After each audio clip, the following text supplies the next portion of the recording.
హస్తం అంటే చెయ్యి, దాని ప్రయోగం, దాన్ని ఉపయోగించడం, దానివల్ల నష్టాలు ఏంటి అని. చాలామంది ఏంటంటే ఇండియాలో ముఖ్యంగా 13, 12 ఏళ్ళ నుంచే కోరికలు మొదలవుతాయి. అప్పుడప్పుడే గడ్డల మీసాలు కొంచెం కొంచెం వస్తుంటాయి. నూనూగు మీసాలు అంటారు.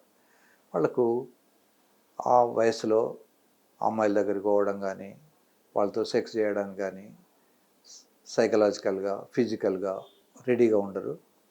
సో ఎప్పుడైనా వాళ్ళు పోర్నో కానీ ఇంకేదన్నా చూసినప్పుడు హార్డ్ అవుతుంది. లేదా వాళ్ళ సీనియర్స్ వాళ్ళను మిస్లీడ్ చేసి చేత్తో ఊపుకోండి భలే ఆనందంగా ఉంటుందని చెప్పడం, ఇవన్నీ జరుగుతుంటాయి.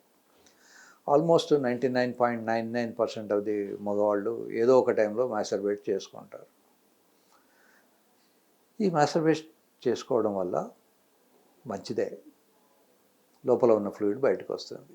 అయితే ఇది అకేజనల్గా చేసుకుంటే పర్వాలేదు, కానీ అదొక కంపల్సివ్ డిజార్డర్ అయిపోయి అది చేస్తే కానీ అతనికి మనసున పట్టని విషయం, రెస్ట్లెస్గా ఉండడం, చదువు మానేసి అదే పనిగా కేవలం మాస్టర్బేట్ చేసుకోవడం, ఇలాంటివి చేయడం వల్ల కెరీర్లో డిస్టర్బెన్స్ వస్తుంది.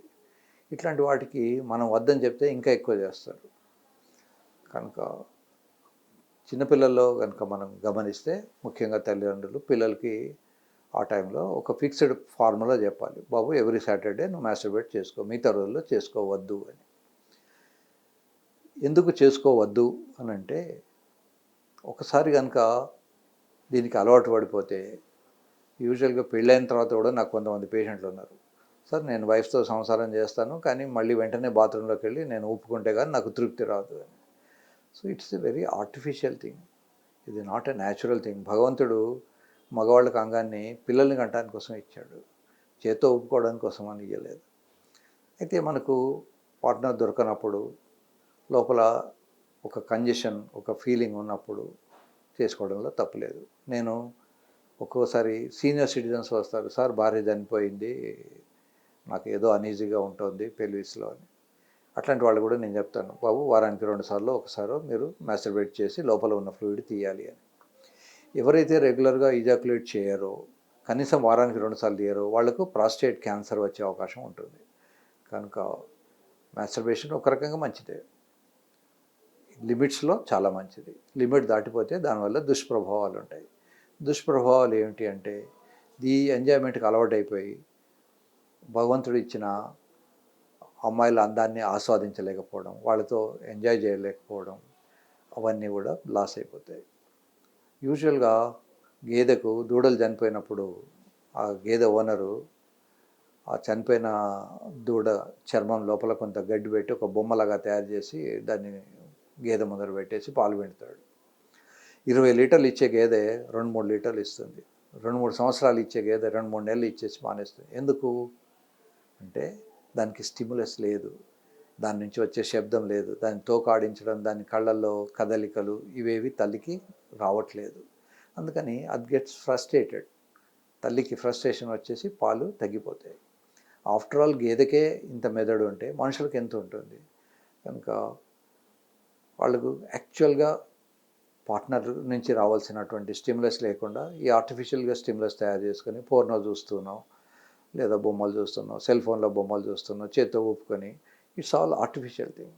ఈ ఆర్టిఫిషియల్లో న్యాచురల్గా ఎంజాయ్ చేయాల్సినవన్నీ పోతాయి. పెళ్ళైన తర్వాత ఎంతో గొప్ప విషయం వైఫ్తో స్కిన్ టచ్లో చేయడం, ఆ టచ్లో ఉన్న ఆనందాన్ని అనుభవించడం, అవన్నీ ఏమీ ఉండవు. కనుక ఐడియల్ థింగ్ ఈజ్, ఇది మంచిది కాదు. అయితే దీన్ని కొద్దిమంది క్వాక్స్, కొంతమంది ఫాల్స్ డాక్టర్సు జనాల్ని భయపెట్టి మోసం చేస్తుంటారు. ఎస్పెషల్లీ నార్త్ ఇండియాలో దీన్ని ధాత్ సిండ్రోమ్ అంటారు.